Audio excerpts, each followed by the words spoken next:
So we've had 4 campaigns. I'd like to just have a bit of a discussion about some of the things. I know this isn't in the notes. Go off script a little bit, if that's okay. Yeah. Let's get wild. One thing I notice is we've got two older campaigns, 2 new campaigns.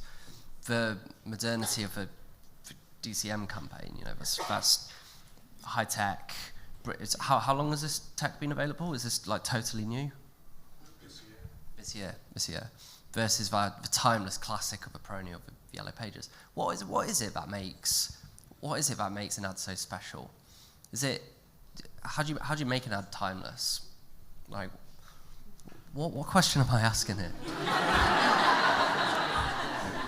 Like, how can the people in this room choose between a timeless classic and the modern, flashy, new tech? Like, can you sell it to the audience? Why should you choose modernity, for example?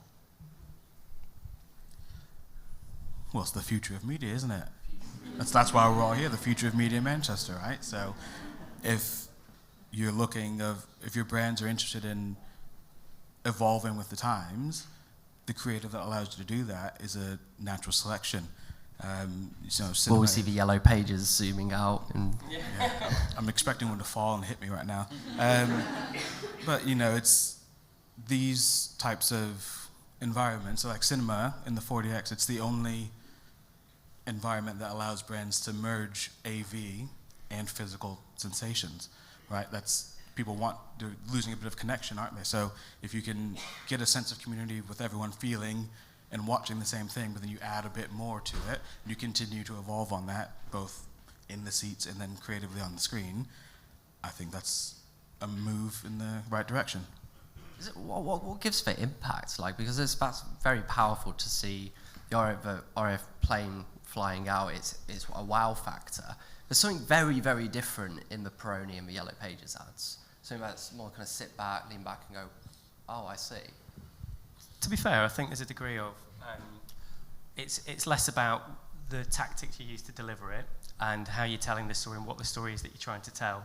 So in the instance of the RAF ad in DCM, what works really well there is that it's properly additive to the story that they're trying to show, which is this is a white knuckle ride, it looks adrenaline, it looks exactly the sort of like career that you go, yeah, that's for me, I'm that kind of thing. All right, it's to the gag you made, it's not necessarily appropriate for Yellow Pages, but a lot of people in this room, even I clocked a few people I know weren't alive at the point that this ad went out. It's a classic. Irrelevant of the, it didn't need like an RAF plane flying it out and dropping it on the audience in 3D or whatever. It was completely irrelevant. Likewise, the Boots ad that you just took us through is clever in a way that it wouldn't have been appropriate to make that really kind of bombastic and kind of front in your face. Who's making these decisions? Because these are all really good examples, right, of creativity and media coming together. Is this like driven by creative agencies? Is media winning back control? Like, who's this sitting with? Who's making the call? Well, no, for ours it was the client, our DCM Studios team, and the creative all coming together, and basically the client had a challenge for us. What is something new that you can do that no one's done before?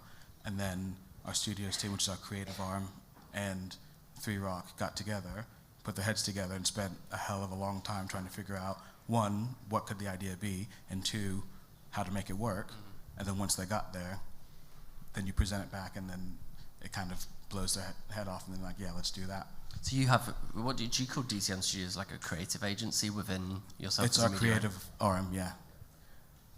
And do you, with the Boots Sky Sports campaign, who's coming up with the idea? Like, how does it all kind of piece together? Yeah, so we obviously collaborated with the media agency on this, and this was actually created by Sky's in-house production team as well. So we work really closely with sports editorials, so Sky Sports editorials, so we know like what is exactly going to look native to each platform, what's going to fit, what's going to feel like the appropriate casting.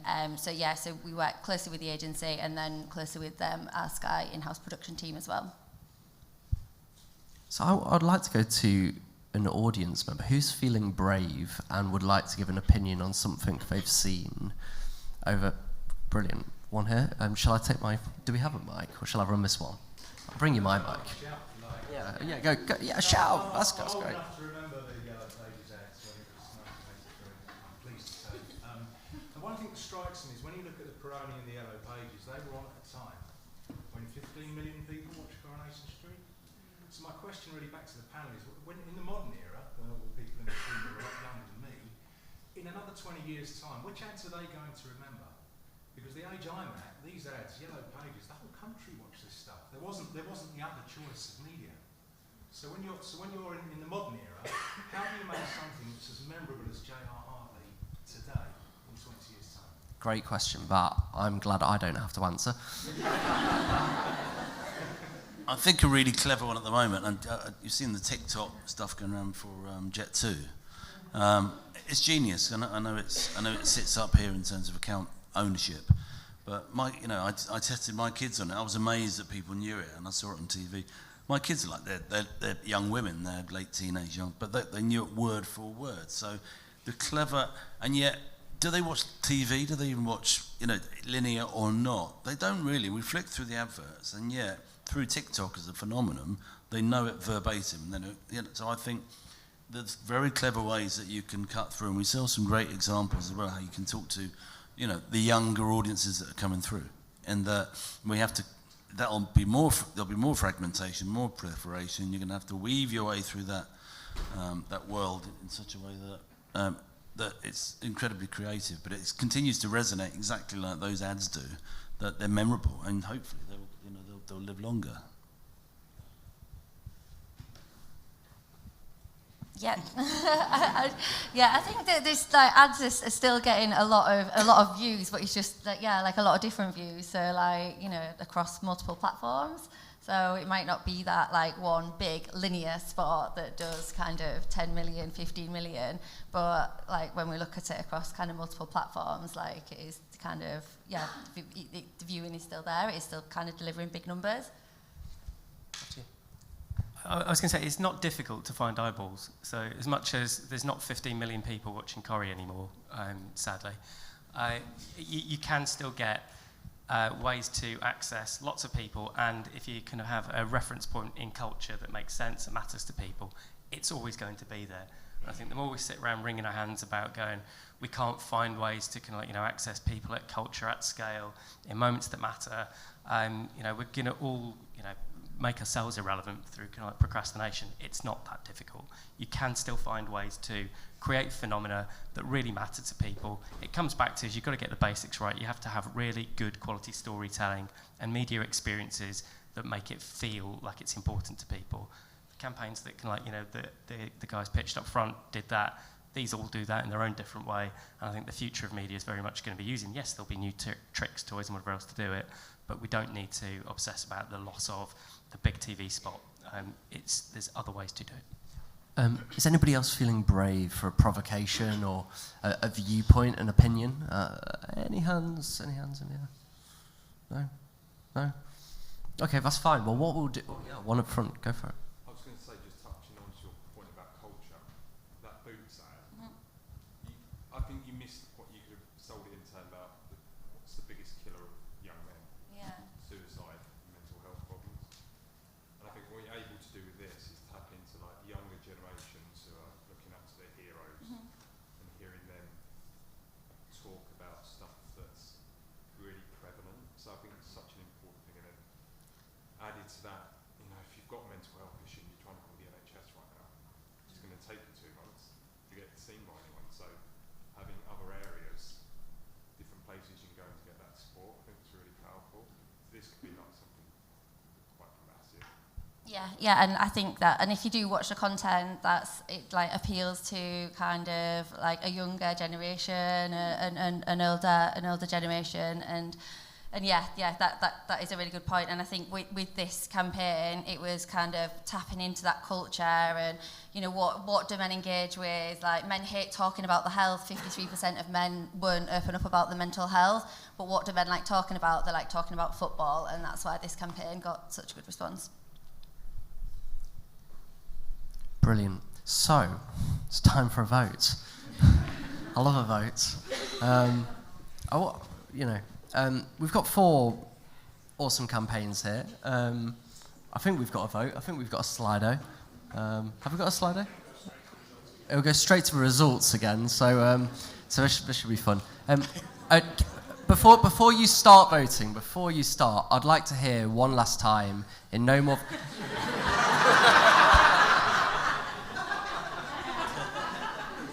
Okay. Fair enough. I'd like to wait. I'd like to hear from each of our panelists in no more than you're gonna have to go quick in no more than 15 seconds. Why should people vote for your campaign? Look, the world's a horrible place at the moment. Vote for something that's just heartwarming, just, you know, comfort food. It's the future of media. Yeah, it's a campaign that kind of managed to change behaviour and, you know, anchor off the power of TV, and, you know, that's what media's all about, to be able to change behaviour. Proof that our industry can make magic. Thank you. Please just give a huge round of applause to each of our panelists.